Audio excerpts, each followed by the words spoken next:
Great. Well, good afternoon, everybody, and welcome. My name's Cameron Bruhn. I'm currently the CEO of the Royal Australian Institute of Architects, and it's my great pleasure to be your MC for this afternoon's Brisbane Open House conversation. Before we begin, I'd like to acknowledge the Yagara and the Turrbal people as traditional owners of Meanjin and acknowledge their custodianship of the lands on which we meet today. On behalf of Brisbane Open House, I pay our respects to ancestors and descendants who continue cultural and spiritual connections to country. Together, we recognise their valuable contributions to Australian and global society. It's my role this afternoon to guide what I hope will be an informative and inspiring panel discussion about the future and about the collective project of creating a design legacy. So I'd like to take a moment to introduce our four esteemed panellists this afternoon. Firstly, would you welcome Cherie Taylor, Queensland Major Projects Business Development Manager at BlueScope. Welcome, Cherie.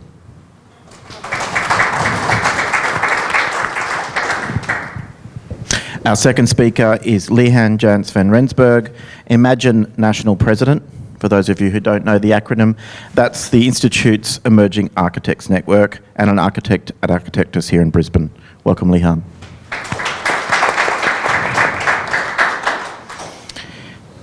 Our third speaker is Adrian Taylor, Regenerative Practice Coordinator at BVN, based in Sydney.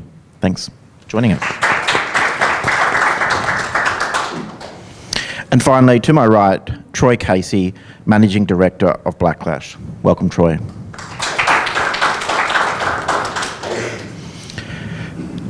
Well, I'm going to allow our panel a slightly softer cushion, a sort of more of an inspirational way into this afternoon's discussion, which is around this question of what is a local design legacy. So I'm going to ask each of our panellists to kick off and provide some backdrop to the conversation this afternoon by giving us an example of something that inspires them, something that is speaks of what a local design legacy is and what it means to them. And to keep things simple, we'll start with Lehan and work back towards me. Okay, thank you. Easy. I thought I'd go for the easiest one, in my opinion, but I was going to say South Bank, the Robin Gibson work all along South Bank that kind of formed the backbone of that precinct. I think it's so successful in the way that it's been adapted since they laid that out initially, and I can see like a bright future for that site as it keeps on being adapted and evolving, even now with the work that they're doing there with the transport nodes going through there. So yeah, I see that as like a very great legacy for our city. It's quite a big move as well. Damn, you stole the one I was going to go for. But as the Sydney sider, I'll have to mention instead probably what is dear to my heart, but also a bit of a sad one in that it's the Darling Quarter stretch, which is sort of the equivalent in Sydney. And it's mostly because though it's been basically rewritten, redesigned a whole bunch of times over its life, it's that kind of sort of for pedestrianisation, for public space design that isn't always inherently for retail. Like providing space that can be utilised in such a way, but I think is a sort of broader answer to that is just design for social infrastructure to exist that is non-commercial space. Wherever you delegate, this is zone for people to use, and yes, there might be some monetization on the edges, but that's inherently what it's for, because then it can't be easily taken away. I've just had a change of mind and change of heart, and I'm Which is why we do panel discussions and not talks. And I'm going to go with our humble but very important bridges. So I think that we've actually been doing a lot of research into the role that steel has played in underpinning infrastructure across Queensland, and we're very proudly the Hornibrook fabricators with Australian-made steel actually made the Story Bridge. And that's Brisbane's claim to fame, because in Sydney all of the steel was imported. So we've been making steel for almost 100 years, and the Story Bridge was made by Australian steel and fabricated here in Queensland. And I think the role of bridges, as we're seeing with the new bridge with Queen's Wharf and also our Kangaroo Point Green Bridge, they open up cities for trade, for, I think, community use. So let's not underestimate our incredible bridges and the connectivity. If you haven't already, done the amazing walks that you can do around Brisbane and go over multiple bridges, and the way that opens up the city. So I'm really excited to see the Kangaroo Point Bridge open and our one at Queen's Wharf as well, and the additional opportunities and I guess sense of place that will bring to Brisbane too. It might be slightly controversial. I think That's also okay. Yeah, cool.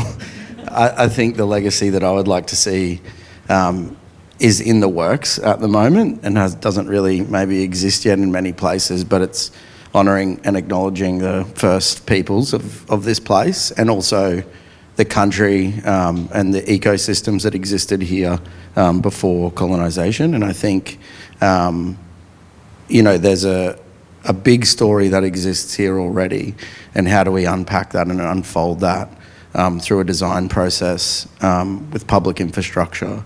But also, I guess, one good example of one that exists, because I can't go, it doesn't fully exist yet, is probably Coral Dargan at the State Library.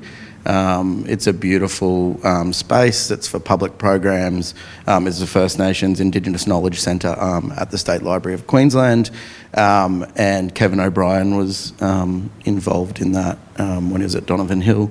And there's this beautiful fire pit and yarning space out the back that has so many beautiful small details that talk to cultural practice and this particular place. And I think if we can define more public spaces that honour and celebrate and showcase First Nations stories, more people connect with that as a narrative and build empathy and maybe create a much better place for us all to live.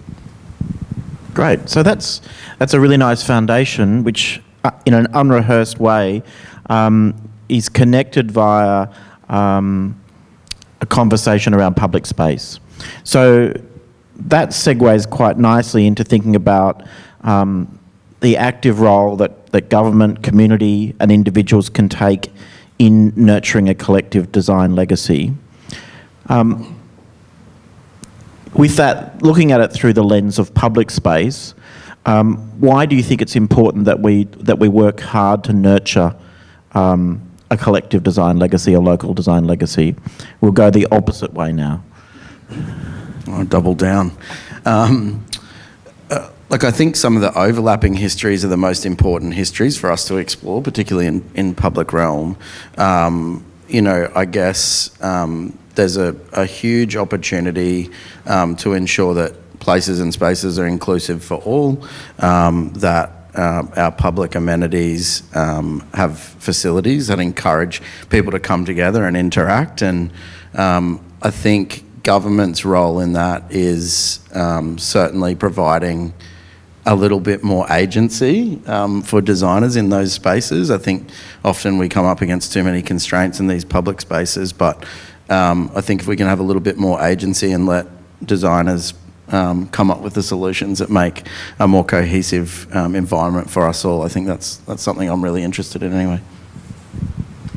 So I think all through history we've seen, for thousands of years, the importance of having places for, culture to evolve, so places for us to obviously live in a safe and happy way, places for us to, to sing and dance and to do sports. So I think that the design legacy and connecting those and making, in a very busy world, the transport links between all of those typologies and those types of actions are so important for us. I'd love to see more First Nations, a greater presence, be represented, especially as we go into Brisbane 2032 as well, and see really that collective history through all of our Queensland and our Brisbane places as well. But I think, we've seen through all cultures we need all of those important places for us to explore ourselves as humans and connect and come together and enjoy life. To Tough question. Hard to follow up. I think that in terms of the question of fostering, the aspect to the point of bridges, I think it's quite interesting, of providing equity to public space, whether it be like you can dump tons of government money and taxes into a public space for it to be fundamentally accessible to small catchment of those people.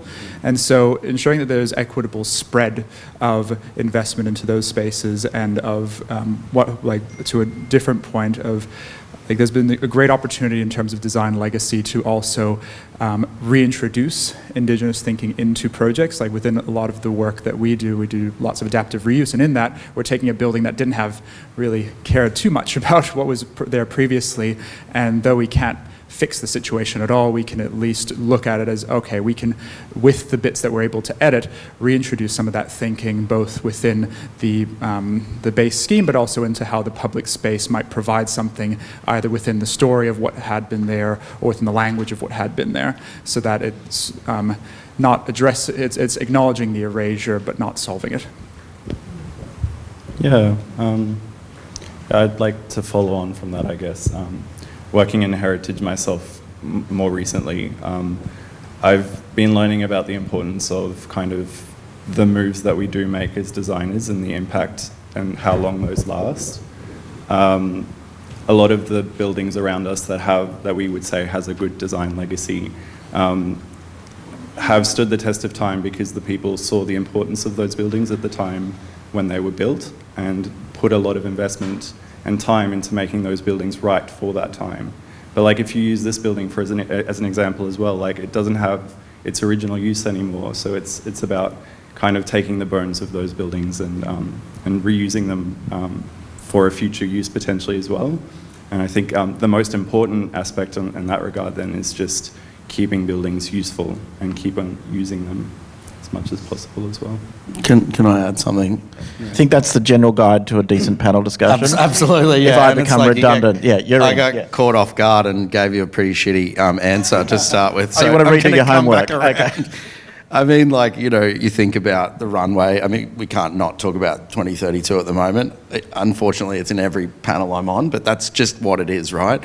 We have that runway as an opportunity, but we're also... I went there. Yeah, no, well Only done. question Thank you. two. It looped me back around into a good answer, so thanks.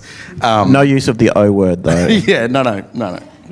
And so, we have this runway, we have the opportunity as a city to maybe grow up a little bit, to become a new world city, which is quite a bit of a catchphrase, but also I guess the design legacy component of that is celebrating what's uniquely here already. So let's not drop things from Sydney and Melbourne that make that city work well or make it cool. Let's actually think about what's special and important about this city, this place, this climate, champion and hero that, and then come up with something that's uniquely Brisbane. I'm always going to champion First Nations, opportunities as a Kamilaroi man, but also I think we have the oldest living continuous culture in the world here in Australia, so that's kind of something pretty good to celebrate, I believe. And particularly when we start to think about climate change, climate justice, sustainability, we can't think about or talk about those things without thinking about First Nations cultural practices and ongoing maintenance of country. So there's so much to celebrate here, actually. I just think we haven't turned the dial on it yet, and I think that's an exciting part of the future. It's a Much better answer. no. Thank you for your question. No. It's a very good segue because collectively the group have set a sort of landscape around aspiration, about milestones, and about agendas. I want to ask the panel to get a little bit practical with the kind of follow-on question from that, because I think it's important to talk about what are the tools and methods. So we've set an aspiration. It's almost like a brief there, and I'm going to ask Adrian to kick this one off, and we'll come back this way because you already told me what I think the answer is. So the question is, what are the tools and methods that design professionals can use to embark upon tackling this challenge that we've set up there as a kind of clearly shared agenda about the future? listening to everybody, trying to synthesize what is the brief as it emerges from engagement, not from as a bit of a top-down perspective. I found that the biggest struggle throughout any bit of practice I've been in is the inequity from what is the sort of method of communication or the conversation that you might lead with versus what in reality should actually be in that place. I think that to pull on the thread that I mentioned of the sort of adaptive reuse bit, and as also within any of the sort of work that we do in sustainability, is that you can't solve the problem all at once. And so designing with the expectation that the next person, whether it be yourself or another firm or another community, et cetera, is able to continue that ambition. And so I think that providing continuity on what you're designing, providing a clarity on the purpose of what it is, and trying, if you can't solve the issue that's been addressed by that community, equipping them with the language that's appropriate or the understanding that's appropriate to be able to continue either operating that particular building, further developing the master plan, whatever that might be. But I see it as making sure that everyone's understanding what's actually going on and has a say therein. Yeah, it's a very good answer. I agree with everything you just said. Yeah, I guess building on that as well, it's about asking the right questions at the right time, and then kind of, as designers, I think we're at the unique location where we can kind of see all of the regulatory frameworks, all of the requirements, and kind of trying to set up the brief with the clients at the same time. And it's about finding those little opportunities within that to potentially lobby for additional funding, or like finding additional uses for spaces that might bring in additional income. So, and that way, like creating or making those public spaces more usable and lasting longer as well. Yeah. Providing funding without an answer already there. Yeah. Back to you. What's the question again? Can you just reframe it again, please? I can give you the question again. What are the tools and methods that design professionals can use to build a collective design legacy? So let's recap. In one word, Adrian. Language. Finding opportunity. Language, opportunity.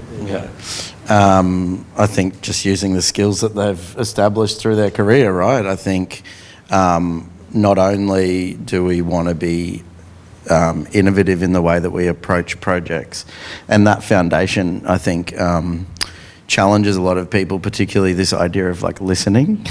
I think that's actually, lots of people find that really hard to sit and listen and soak in community feedback, and like, who are we designing places and spaces for? Like, at the end of the day, it's the broader community who access and utilise them.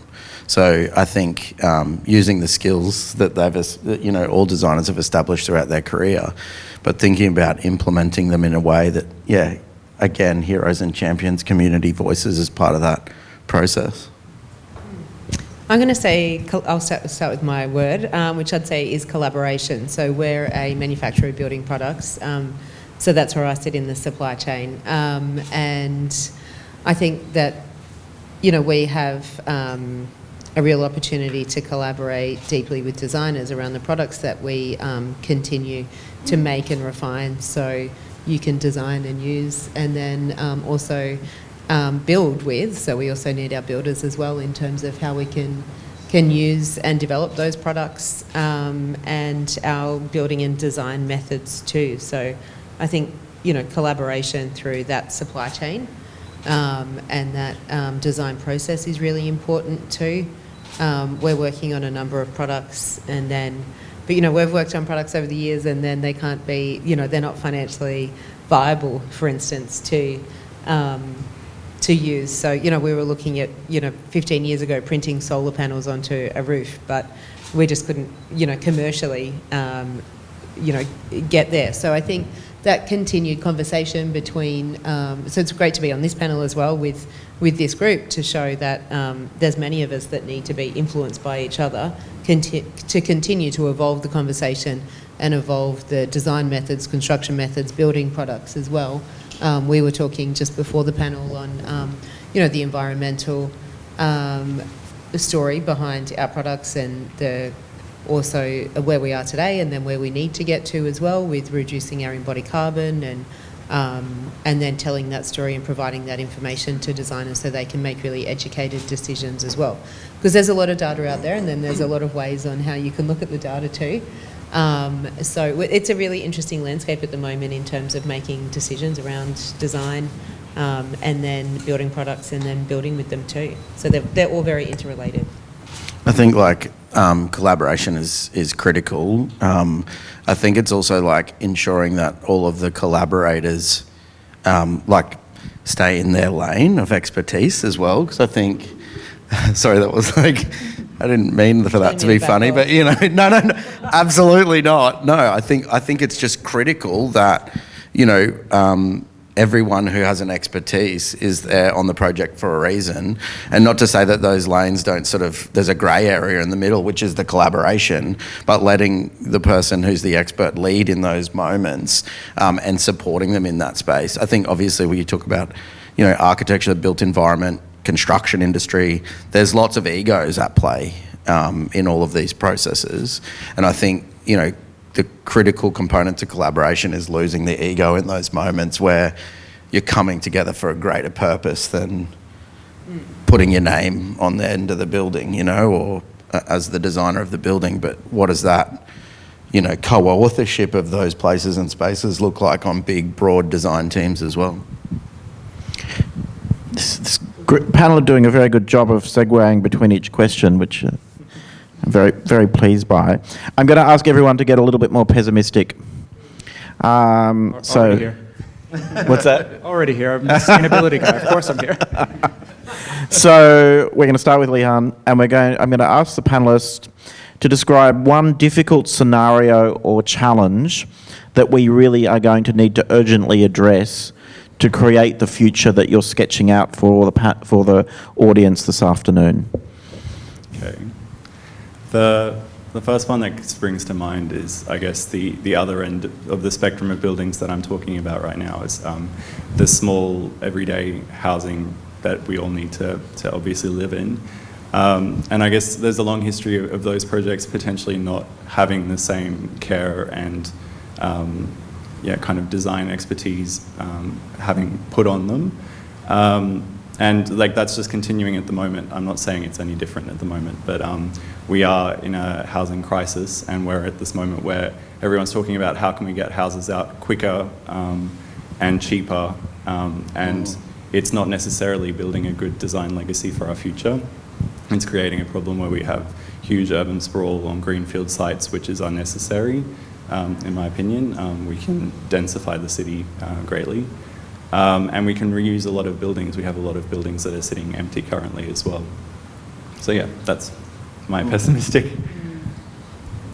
You know, I think that one aspect as well on that bit of reuse is not only the quote I always go back to, which I'm not sure who to attribute to actually, so let's put anonymous there, of the most sustainable building is the one that's there, and the most sustainable place is the one that was. And so being able to understand what is it that we're trying to achieve within sort of our future development. The bit that I always find a struggle, especially when looking at like innovation within any bit of industry, is do we need innovation or do we need equity? Is the innovation of creation of an exemplar necessary, or like that is the step that must happen so that we find the new model that we must apply everywhere else? Or do we take what we already have and make it so accessible that everyone can have it? Because like we've solved within the planet, we've solved making medium density housing very sustainably. It's just that there's not a way to scale it as of yet. And so it's not a question I can answer. And that's why it's pessimistic, is that it's tough to see is, do we want to, it's necessary obviously because we have all these innovations that have come from like the big bits of material science, and I'll hand this over to you in a second, but it's like from that we found answers we didn't know we needed, but also we are gambling. We don't know that that's there, and could we be spending our time spreading that ability elsewhere? So just before we move on, connecting up those two answers, which are essentially about a housing crisis. If you could wave a magic wand, what's the one thing with regard to the provision of safe, equitable and beautiful housing for all Australians that you think would unlock the challenge or unlock the problem? Decommodifying them, I think, is the fundamental bit. Making it that it's not, bring it back to being a human right would be the very short answer. Not sure the way to do that, but I think that's the fundamental part. The other bits will fall into place thereafter, but I think that's the main sort of legislative hurdle from my perspective. Yeah, that's a very tough question. I can't solve all the problems, but one of the problems that I see with that is kind of commodification as well of design. Seeing as architects and designers as people that are just there to be building and designing for the rich. Architects and designers often have novel solutions to problems that lead to cheaper buildings being built as well, buildings that last longer, that sort of thing. And like I said before, reusing buildings as well, finding opportunities. And so I think, yeah, if we're able to change our culture to stop seeing architects and designers as a commodity, I think that would help a lot as well. Cherie, a difficult scenario. Yeah, this is a big question, isn't it?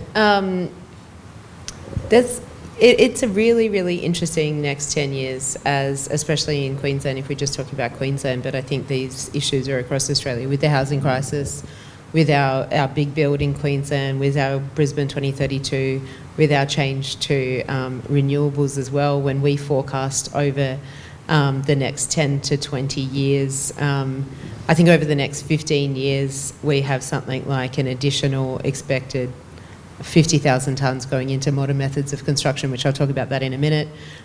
Going into the Olympics is about 160,000 tonnes. So we make about 2.5 million tonnes of steel per annum, just to put that in context. And then for general infrastructure, maybe about another 150,000 tonnes over the next 15 years. When we talk about the renewables build out, that is in excess of about 2 million tonnes of steel that we're going to require. So we are moving into this really, really, really interesting world in terms of demand on our resources. And I feel like the renewables build out and that transition is probably, we understand that in pockets, and that is going to be really, really interesting to see how that plays out in terms of for skills, for our resources, for our skills. We know we don't have enough skilled labour at the moment, let alone to meet all of those requirements. From a building products point of view and a supply point of view, we're going to be competing I think, potentially similar to COVID, where we're competing on a global scale as the whole world changes to renewables as well. So we're doing a lot of modelling in regards to what the forecast for that looks like as well.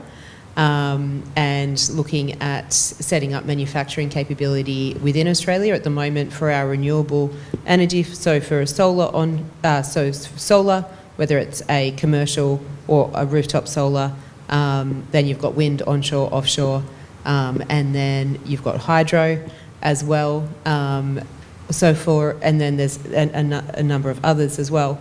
At the moment, there is very limited Australian manufacturing to service any of the renewable infrastructure that's required. Sorry, the other element is transmission too. So at the moment, recently we just collaborated with an international manufacturer, and we're now making solar torque tubes for large commercial solar farms, which the torque tube is the tube that moves the solar panel with the sun, so that solar panel can utilise the sun's energy as much as possible. But all of our transmission towers are currently imported. All of our wind towers are currently imported. Offshore wind imported. So there is a lot of global supply chain reliance for our renewable transition. So we're advocating at the moment to government to collaborate with industry to actually have more local manufacturing, because I'm sure many people in the room have seen many cycles of, it's generally not a cycle, it generally just manufacturing falls away and then we don't have it anymore, it generally doesn't come back. So we're really passionate about keeping local manufacturing of what we do have here, and then also building it back too, because what we don't want to see is a slowdown in our renewable energy transition due to the fact that we're competing on a global market for all of these elements. I was going to add as well, it's quite interesting to see what our state government architect, Leah Lang, is doing at the moment with QBuild, with the modern methods of construction. Have you come across this concept, which is quite interesting? So that's the government are taking, Looking at the modular construction. Yeah, so they're taking a leadership position at the moment in actually doing off-site manufacturing for government employee housing to start stimulating that. I was really impressed with the way that they did that, because they took a number of modular builders and then did a 3-month design leap where each modular builder had to collaborate with an architect to ensure that they had good design outcomes and create a suite of residential, only 1-story at the moment, housing that could be quickly done in a factory and then put out into regions that are struggling to get a workforce, our teachers, doctors, nurses, because there's no housing in those regional areas. So I think that's been a really clever idea. I'd love to see that adapted to community housing too, but I think they've got more design leaps so they can utilise urban areas, because at the moment they're working really well in a regional area where you've got space and land, but we need multi-storey options for that type of housing so we can get housing out quickly, cheaply, and also quality as well. Thanks, Rui. Troy. Time's up. No. Give us a difficult scenario, a wicked problem. Maybe it's actually just, shifting the foundation of the way that we all think about the way we live at the moment as well. What's the, shifting the model? It was interesting, this idea of equity and then innovation needing to have to create this new, this new thing. The comments that you're making is maybe we just need to rethink the way that we all exist as a community, and bringing that back into old methodologies of neighbourhood thinking and the high street and where community actually all know each other and support each other. At the moment, density, I would argue that most of the density is people who live in their unit and probably don't really talk to anyone else who lives in their unit. There's a great model by some crew down in Melbourne, the Nightingale model, which I think is really interesting. It looks at ways that not having car parks so everyone uses bikes, having communal washing areas on the rooftop so you don't have to have a laundry inside your house, so you can have more density and still really they're really beautiful apartments. And then having a cap on that commodity conversation is they're $499 and the increase of them can only be at a market rate and no more. So you can't get these crazy influxes like we're seeing at the moment. But anyways, I think they just opened one in Sydney, or just finished. Yeah, and there's plans for something here in the next 5 years. But I think that model is something that's really interesting, that encourages people to get to know each other and interact.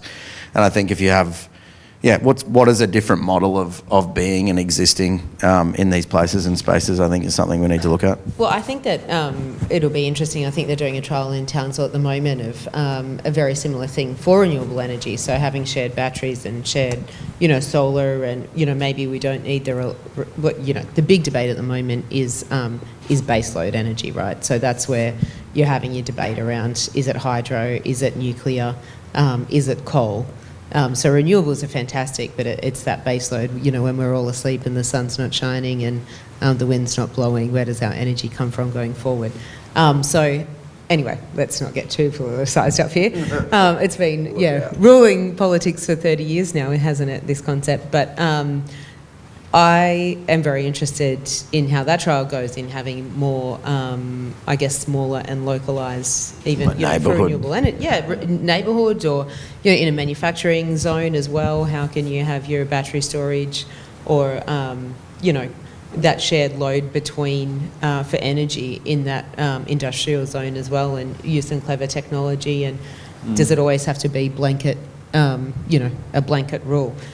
It's we need blanket rules for some things, but then we need that whole localised focus And some of those kind of examples that you're talking about, like neighbourhood solar, are coming out of, some of the poorest communities in the world as well. So like when we talk about innovation, sometimes struggle breeds innovation, this, will to exist and create a better place for you and your family. How do people come together and collaborate and share resources?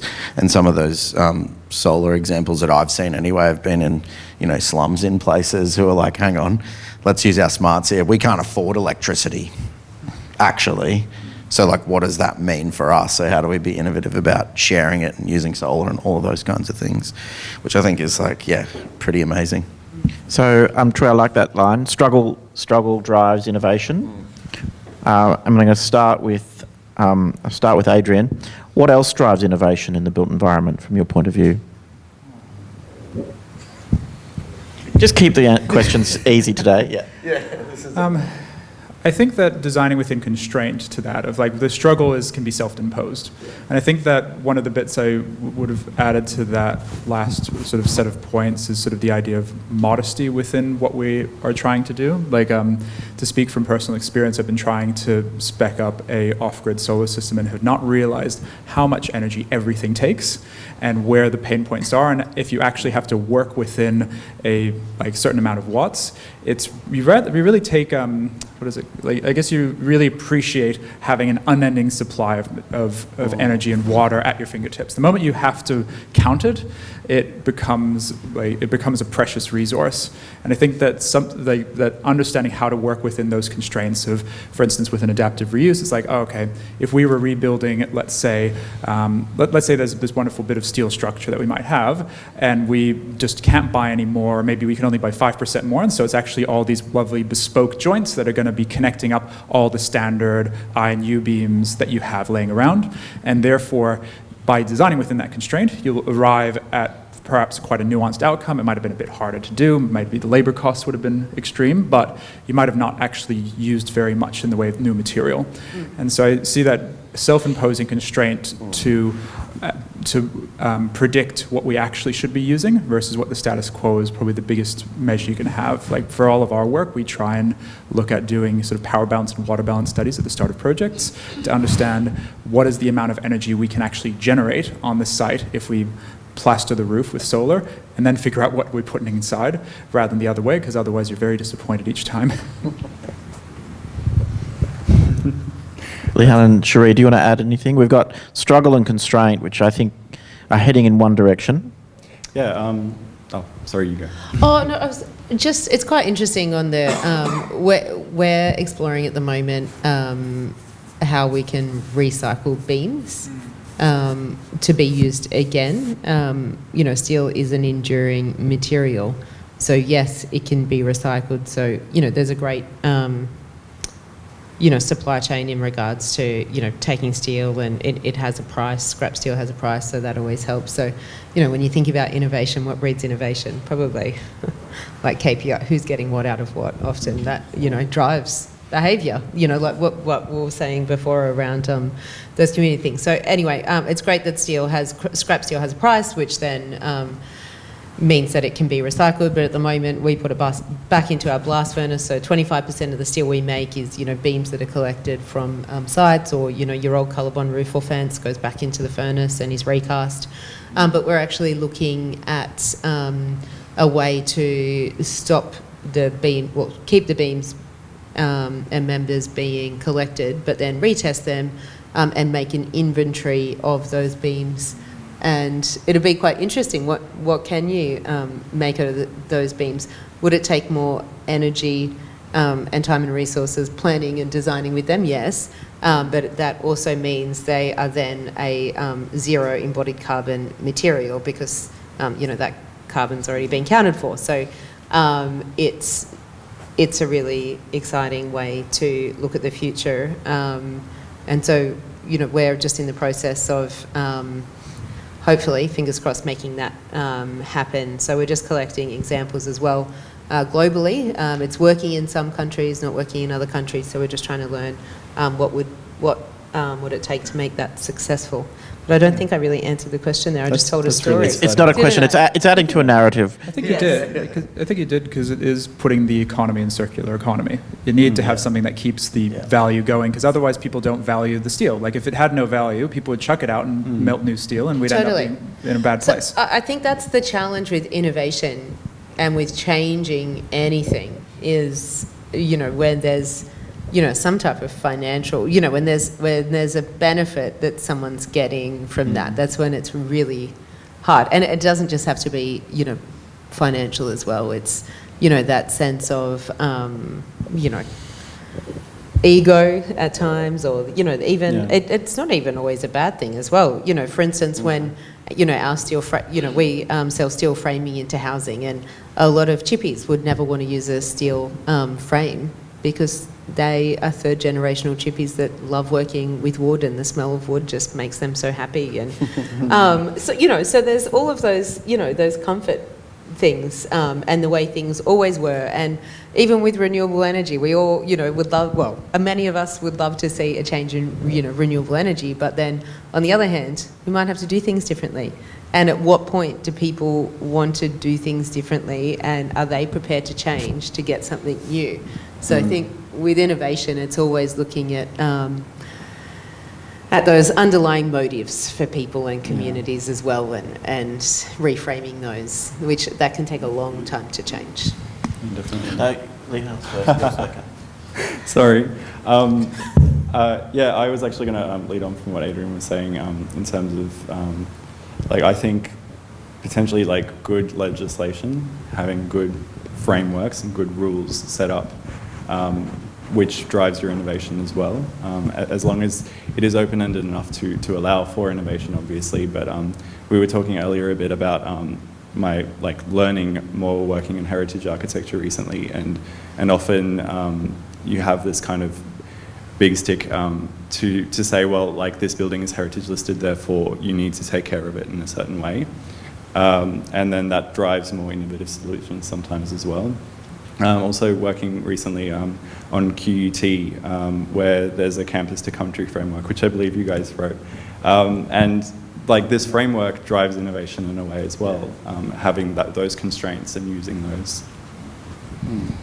Yes. Kevin, I'll shout out to Kevin O'Brien, who wrote the campus to country strategy, but we've been delivering on a lot of it at the university, definitely. I think just shifting our thinking into what we're doing now, how does it affect our grandchildren's grandchildren? Maybe just thinking a bit further into the future and less about becoming selfless, instead of selfish. And I think that's really hard to grapple. I mean, I struggle with that too, right? We are stuck in I want to make sure that we're doing everything we can to kind of survive because it's tough out there at the moment, but also how are we working on projects that are in a really extractive industry that, are often damaging country? How do we think about what's the least worst we can do on this project, right? I think, you're talking about steel and it being recycled the same way that brickworks are doing lots of work in that space as well. But I think it all comes down to how do we look at what we're doing now and how will it affect our grandchildren's grandchildren is a really good way to just kind of position yourself and go, okay, I think we need to do better in lots of different ways in the industry at the moment. And it's certainly shifting and changing in a great direction, but innovation and constraints will kind of make us think differently about what the future needs to look like. I wish I remembered their title, but it was one of the government agencies that's just emerged over in Wales was, I think, something to the effect of intergenerational design and consideration, and the sort of quote against that was how to be a good ancestor. And there's doing a lot within their design of their cities, within their public transport networks, to really consider what the knock-on effects of what they do are. Something as simple as, if we pedestrianize this city, what you end up doing is you're putting a lot more cars through poor economic zones because they have to then drive around. And it's great, we've now solved this for 5 years, but then the next city now has that problem, and it just keeps pushing out. And so really planning for what is going to happen the next 2 generations from now, what are the trees we can plant for shade later kind of thing. But it changes your mindset quite a lot. And I think that's kind of an important step of really just setting up who is the real client here. Is it these people we see in front of us? Is it the community that they'll be a continuation of? Like, how do we really bring, well, it's tough because they're different needs most of the time, and you have to try and cater for both. Is time then the most valuable design tool?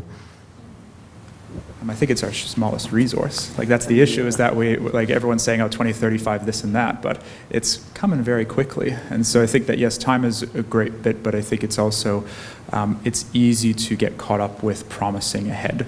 And I think that it's almost trying to think through exclusion of, like, if we don't do this now, how stuffed are we? What is the thing that must happen first for the next step to be feasible, and think that way. At least that's how I try and consider it, is what is the stuff that needs to be there first. Like, if we're going to build nothing for this particular project but, say, the structural frame, because then that can be filled out later, that's easier than us trying to build like something else that needs then another prerequisite. We've heard a lot about from our panellists, but we'd love to hear from the audience. So before we ask our final questions, do any of the audience have questions for our panellists today? I haven't even planted one. No, we've got one. You'll just have to, You're right. just shut up. For like the steel industry, you say like I'm like 3rd generation shipping site on that lyrics, but Was I right? how is He's a third. Was I right? yeah, it's kind of but I'm done. How do you guys see yourself collaborating with other industries of say timber, concrete, you know, those kind of industries? What are you guys doing to lift everybody at the same time instead of just shit? Yeah, that's a good question. Yeah, I think that, you know, every business, right, is always thinking, you know, how do I, you know, sell more, be more. Exactly. Like, that's the way business is set up in. But I think going forward, we're seeing a lot of the design solutions will be hybrid solutions, and that, you know, there's a stadium going into Rockhampton which will have a timber roof structure that Cox have designed, and then a steel roof. So I think and our innovation teams are very open to, you know, going forward, we will have to consider things like, it's not just making new steel and new products, that it will be how do we work in conjunction and in a hybrid system with other materials, that we will be, you know, reissuing beams as well. It's not just about making more and selling more as well. So I think that is very well known. Maybe collaboration. Was there another question over here? Yep. Yeah, hi, thank you. I'm fairly new to the city, and I think it's kind of cool that Brisbane is still like such a malleable city. But I'm really curious about who, like right now, are the most powerful parties in the urban design of Brisbane. Is it commercial or state owned? I'm actually I'm not very good with that. You're experts, maybe you know. Who makes the city, Troy? Why do I go first? I look down the line. These guys were nodding. I reckon. Yeah. I was nodding because I was wondering as well. It's a very good question. Yeah, It I is. guess, It's a great question. yeah, from my perspective, it is a lot to do with government, local government, being Brisbane City Council, being quite a powerful council in itself, as well as the state government and federal government. And I guess what they see the priorities as. We've been talking about 2032, the Olympics coming up, and a lot of interesting political rhetoric around how they're going to shape the city for this. And I find it quite scary that it's a political conversation rather than talking about the legacy. Yeah, absolutely.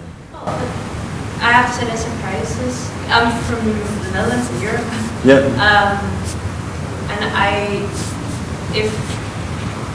why are you scared that it's political? Because I feel like I'm accustomed to it being political. Yeah. And that's like the most democratic way? Yeah, I guess because it's Lucky you. Last week. Yeah, without trying to make this whole conversation political, I guess because it feels like it's often just people towing the party line, and it's often just set in like the 3-year cycle of the political until the next elections. Doing enough to get re-elected. Yeah. Yeah, absolutely. To the point of the question of time earlier, is this not enough for some of these decisions to be fulfilled? Like very simple bits of master planning or fulfilling infrastructure projects require more time than a single party sits.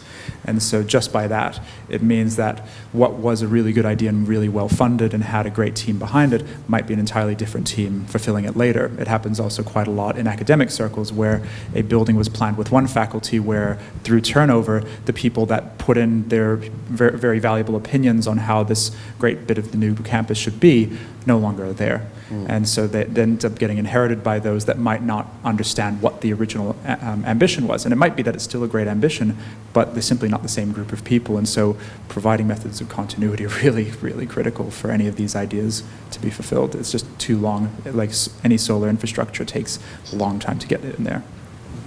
Yeah, I think it's a pretty wild way to do business. So part of my role is government relations. So and that's been a big part of my role over the last 7 or 8 years. So I've only really dealt with the current government. So it is a pretty crazy way of doing business. So, from now for potentially another 12 months, I might be getting used to a whole, new group of stakeholders, even if the current government stays.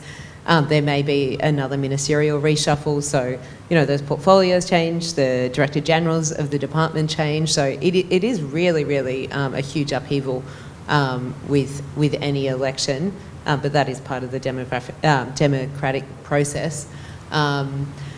In terms of the covert power in design and construction, within Queensland, our builders play a really significant role in design decisions and the final way things are designed and built. So I think that our builders play a huge role in New South Wales too. in Australia as well. And so I think that, the continued advocacy and weekends like Brisbane Open House and supporting our design communities are so important to continue to advocate for the role that our designers play in that long-term legacy, like you've heard from the panel, that, that long-term vision, the vision, we've got Malcolm Middleton, our chair here as well. I think that we need to continue to support the design community because from even a monetary point of view, it's often the constructor that's, taking that contract on, so gets to make a lot of those decisions, and those decisions go with depending on the contract type.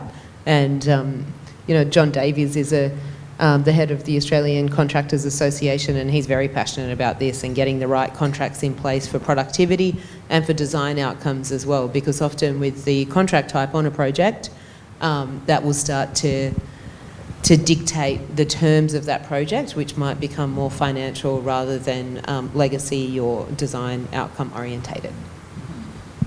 Joy, do you want to have the last word on that? I would say that there's there is like to comment, collectively on, local councils, state government, and then private developers kind of towing the line between like policy and development applications, being like too stringent or not stringent, not stringent enough to make sure that private development and developers are creating better outcomes and more social and public spaces for people. So, there's a lot of pressure on at the moment. We come back to the housing crisis conversation on all of these players in the party to get it right. And so sometimes maybe things in terms of time, where's the time taking longer and shorter, and what's the spread of where that allocation needs to exist? I mean, one of my favourite catchphrases is generally when you work with a government client, sorry if there's anyone out there, hurry, but wait.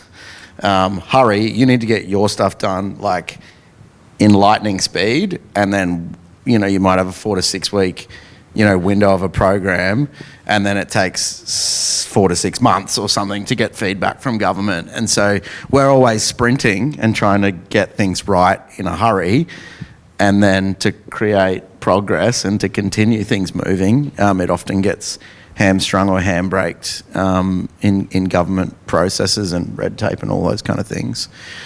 You know, I'm not saying that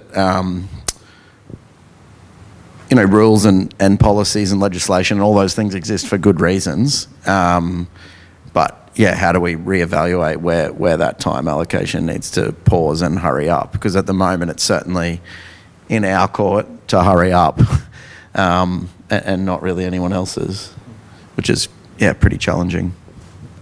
Thanks for those great questions. I'm going to ask our panellists to wrap up our session and lift us up to a more optimistic tone, optimistic note, by asking each of our panellists just to reflect on what they hope for when they think about the future of the built environment. And Lihan, we'll start with you and come back this way. Yes, I hope that we don't forget the human aspect of it, both in the hands that are making the work or the projects that we're living in and working in, as well as remembering those who are going to live in the projects one day.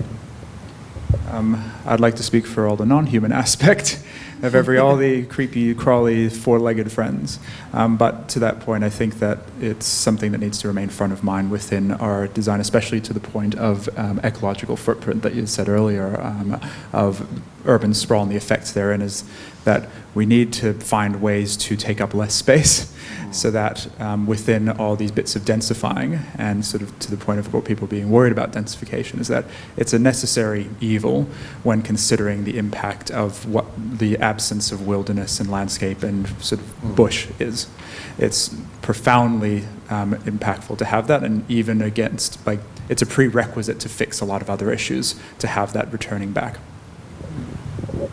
I think I'd say that each of us have so much power as individuals as well. So, you know, when we spoke about innovation, it is leadership, and that does take people stepping up and making great decisions. We do have an election, maybe 2 elections this year coming up, state and federal. So I'd encourage you to look deeply as well. I know where Australia is one of the most, I think, apathetic voters, but we have the most, you know, we have the ability to vote and to make that decision. So I would implore you as well, with that coming up over the next 6 months, really to dig deeply. I think that the political parties think they do a really good job in telling us what their policies are, but I think that we have to dig quite deeply and be researched. And thank you for coming along today as well and listening to what we have to say. And I guess I think that's really important, to look at different perspectives and hear different information. But I would say never forget the power of yourself and the decisions that you're making, and yeah, keep making really good decisions. Yeah, that was great. I think there's a really unique opportunity to create a very specific new design vernacular here in Brisbane, in Queensland.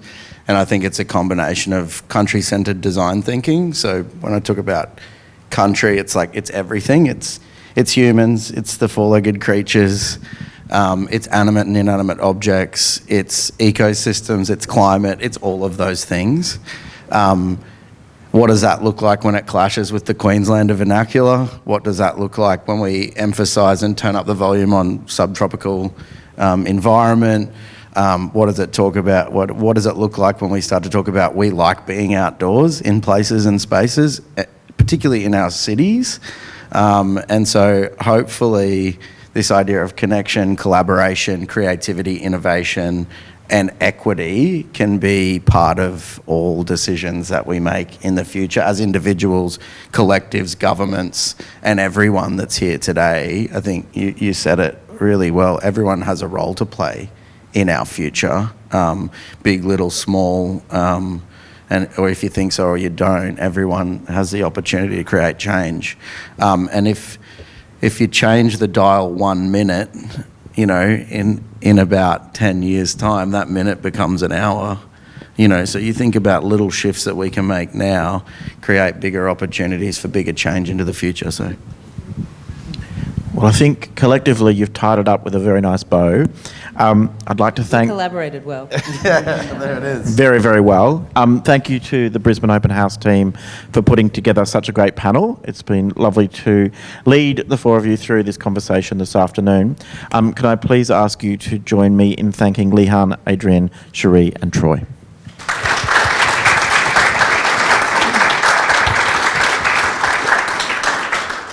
Enjoy your rest of the afternoon and the last moments of Brisbane Open House. Thank you.